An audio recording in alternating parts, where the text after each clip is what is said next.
Что такое храп? Почему он развивается? И у кого, самое главное? Об этом нам расскажет врач-сомнолог, доктор медицинских наук, заведующий отделением сна клинического санатория «Барвиха» Роман Вячеславович Базунов. Встречайте. Доброе утро. Здравствуйте. Коллега, вот я не храплю, я проверял. Но я лично слышал, как могут храпеть люди. И, честно говоря, это ужасно. И мне очень сложно вообще представить, что же происходит с дыханием самого спящего, храпящего человека в этот момент. Храп может быть двоякий. Первое – это равномерный с каждым вдохом-выдохом звуковой феномен храпа. Это, можно сказать, такой неосложненный храп. Хуже ситуация, когда человек замолкает, возникает пугающая пауза, а потом громкое всхрапывание. Вот это уже большая проблема, связанная с тем, что человек не просто храпит, а дыхательные пути полностью спадаются, и возникает остановка дыхания во сне. Но чтобы наш разговор не был голословным, я предлагаю нашим зрителям послушать, что имеет в виду доктор.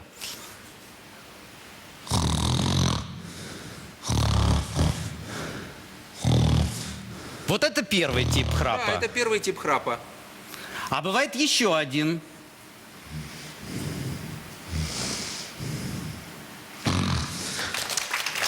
Первый вариант, когда человек просто храпит, без пауз. Чем он опасен?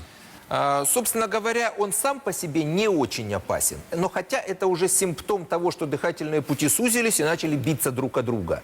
И если человек дальше будет набирать вес, если он будет продолжать курить, если, допустим, он будет продолжать употреблять алкоголь, если будут инфекции на уровне носа и глотки, то это все может прогрессировать и в итоге приводить к болезни остановок дыхания во сне, к апное сна. Скажите, каждый ли человек склонен к храпу? Хронически храпят приблизительно 30% взрослых людей. Из них болезнь остановок дыхания во сне или синдром обструктивного апноэ сна имеют порядка 5% пациентов. Поднимите руки.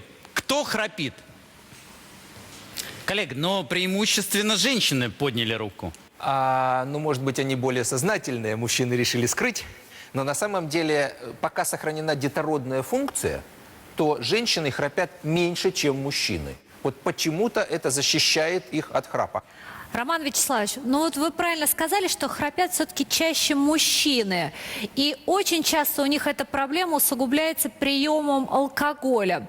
Но я знаю, что многие мужчины никак не стремятся избавиться от этой напасти и считают, что избавляться от храпа, ну, им не обязательно. Вот как смотивировать мужчин и как заставить их обратиться к специалисту и избавиться от храпа? Алкоголь у храпящих дает массу проблем. Во-первых, он утяжеляет храп и утяжеляет болезнь остановок дыхания во сне, потому что этанол расслабляет мышцы, и дыхательные пути спадаются быстрее. Во-вторых, мозгу, ну, грубо говоря, наплевать, дышит человек или нет, и остановки длятся дольше. И, соответственно, человек, даже употребив небольшую дозу алкоголя, с утра встает абсолютно разбитый. И, как правило, люди с тяжелым храпом вообще говорят, что мы очень плохо переносим алкоголь. То есть, по-хорошему, нужно избавляться от приема алкоголя у пациентов с храпом и с апноэ. Что касается методов убеждения мужчины, чтобы он как-то озаботился своим храпом. Можно взять мобильный телефон и на диктофон записать его храп. И после того, как он следующую ночь ляжет и заснет, положить возле ушка и включить. И я хочу сказать, что он тут же проснется, во-первых, и начнет говорить, что вы тут мне устроили ужас и кошмар. Да, и посоветовать ему с этим храпом поспать до утра. И я думаю, что если он, в принципе, хорошо относится к своему партнеру по кровати, жене, там, любимой и так далее, то он, наверное, задумается над тем, чтобы устранить эту проблему. Коллега, мы побывали в вашем санатории, в вашем отделении и отсняли сюжет. Давайте посмотрим на экран. Меня зовут Михаил, мне 53 года. И в последнее время, 10 лет, меня стал беспокоить храп. Раньше он был не очень сильный храп, а теперь он прерывистый и сильный. Начали жаловаться мои родственники, что им мешаю отдыхать. А еще я курил лет 30. Стаж очень большой, и поэтому проблема с легкими, проблема с сердцем, наверное, из-за курева. Я бросил курить полгода ровно, но храп ничего не изменилось. И уже начинают родственники жаловаться, чтобы я именно обратился к врачу или что-то делал.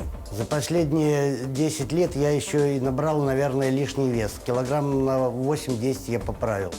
Но человек может еще и сам ухудшать ситуацию, если он употребляет достаточно регулярно большие дозы алкоголя, которые тоже усиливают храп, и курение тоже способствует тому, что это хроническая химическая травма дыхательных путей на уровне глотки, и, соответственно, это хроническое воспаление, отек, снижение тонуса мышц, и они быстрее суживаются, спадаются, и развивается и храп, и апноэ сна.